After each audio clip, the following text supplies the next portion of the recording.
মাইয়া মানুষের বুদ্ধিতে চলবে, দেখবে খালি লাভ আর লাভ, জীবনে কোনোদিন লস হইতো না। আঙ্গো পুকুরের সবচেয়ে বড় মাছ ইয়ে নিয়ে রাজা মশাই দিন। রাজা মশাই আমনে আঙ্গো পুকুরের সবচেয়ে বড় মাছ গাইছি, যদি রাখেন খুশি হইতেন। অবশ্যই রাখুন, মাছ তো আমার খুব প্রিয়, আর তোর মাছগুলো মাশাআল্লাহ দেখতে খুব আকর্ষণীয়। তোর উপরাই খুশি হয়েছি, এলো 10,000 টাকা বকশিস, এটা হলো বাড়িতে। জি জাহাপনা, মহারাজের জয় হোক। এই তোর কি মাথা খারাপ হয়ে গেছে? রানী তুই এরকম করারও বিললেন? সামান্য একজন মাসের লাইজন 10,000 টাকা দিয়ে ধরো, এরকম যদি খরচ করতে থাকো তাহলে আঙ্গুই রাজ্যে বেশি দিন টিকে দেখতে পাবো। অন তুই গো আকিতেন ওই গরিব জেলেরে মাসিকে হিলে দিতে এগুলো হইলো। এটা তুই কি কইলে? রাজারা একবার যেটা মুক্তি পাই করে এটা ফিরে এলো না। তোমার বুদ্ধি যদি চললে তো আইন রাজ্য সারি বনবাসে দেখবি। মনে হয় এমন একটা বুদ্ধি দিয়ে মুক্ত করে দিল দিতে। কি এমন বুদ্ধি তোমার মাথা যাইছে কসাই? মনে হয় ওই জেলেরে ডাকি জিগাইবা এগে কি পুরুষ মাছ রাখি মহিলা মাছ, যদি মহিলা মাছ রাখি তুমি কবে পুরুষ মাছ রাখবো, যদি পুরুষ মাছ রাখি তুমি কবে তোমার মহিলা মাছ রাখবো। বাহ বাহ বাহ, তোমার মাথা মেলা বুদ্ধি, এত বুদ্ধি লড়াইছে ঘুমাই গিয়ে না তুমি। মাইয়া মানুষের বুদ্ধিতে চলবে, দেখবে খালি লাভ আর লাভ, জীবনে কোনোদিন লস হইতো না। ঠিক আছে তাইলে চাই তোমার এই বুদ্ধি কাজে আইয়ে নি। এরকম তোর মাসিকে কোন জাতের গোলা না মাইয়া? রাজা মশাই হঠাৎ এটা কি দেখি গেলো, নিশ্চয়ই এটাতে কোনো কিছু আছে। বিপরীত করি কি এখন যায়, কি এখন যায়। হ্যাঁ মাথা চাইছে একদম। মহারাজ আর মাসিকে উড়ানো মাইয়াও নো, ইটে হিজলে।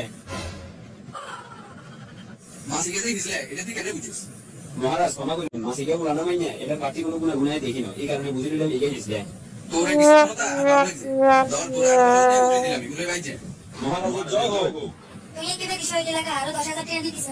হাতে একদম সাধারণ ছেলে হইলো, হাতের কথাবার্তা আর ভালো লাগছে। হাতের মাথাতে সামান্য হইলেও গিলু আছে কিন্তু গোবর নাই। তার মানে তুই এটা আরো বুঝালো।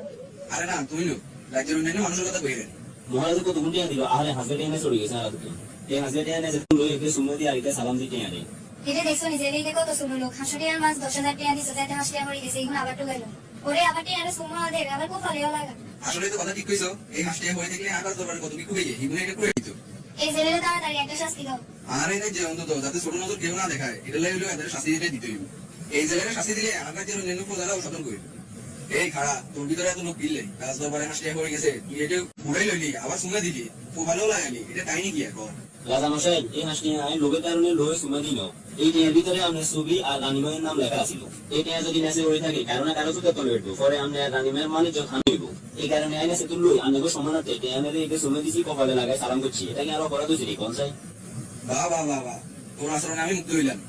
তুই একজন জেলে হইও রাজা রানীকে কিভাবে উপযুক্ত সম্মান দিতে হয় এই জ্ঞানটা তোর ভিতরে আছে। এইলো আরো 10,000 বকশিস ইগুনের বাড়িতে। মহারাজের জয় হোক। ঘটনা কি আর দেখি কোনো বুদ্ধি একামে আইয়ে না, যেটাই কই এটা দেখি আর উল্টা বিপরীত হয়।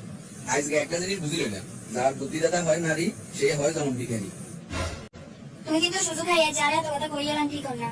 মাসি গেলায় 10,000 টাকা দিছি, এটা তোমার সহ্য হয় না। এই উড়াইতাম যায় আমি আমাদের আরো 20,000 টাকা জরিমানা দিলাম।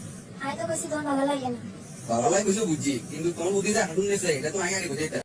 রাজা মশাই রানীমের বুদ্ধি তৈরি চলি, আমি 500 টাকার মাছ 30,000 টাকা দিয়ে আরবি দিয়েছি। মাইনুলা মানুষ বেশি চালাকি করে যাওয়া হয় আরই। সেনাপতি বলেন জাহাপনা। আর এর আগে ঘোষণা করি দাও কেউ যাতে নারীর বুদ্ধিতে না চলে। এটাও কই দিও লাগে কেউ যদি নারীর বুদ্ধিতে চলে তাহলে 10,000 টাকা 30,000 টাকা জরিমানা দিতে হইব।